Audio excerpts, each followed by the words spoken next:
እግዚአብሔር ለሙሴ በሲና ተራራ ላይ የተገለጠለት ሙሴ ሙሴ ሆይ ሂድና ሕዝቤን ከግብፅ ባርነት ነፃ አውጣ ወደ ፈርዖን ሄዳ አለው። ሙሴ ጥያቄ ጠየቀ። መሄዱንስ ሄዳለሁ፣ ግን ሄጄ ስነግራቸው ማን ነው ቢሉኝ ማን ልበላቸው አለ። ጥሩ ጥያቄ ነው።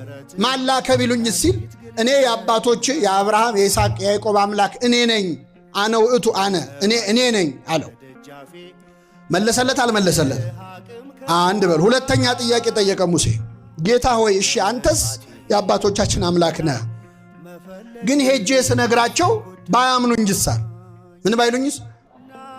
እግዚአብሔር ምን አለው? በእጄ ያስከው ምንድን ነው አለው? በትር ነው አለው። ጣለው። በትሩ እባብ ሆነ። መልሰህ አንሳው አለው። አነሳው በትሩን።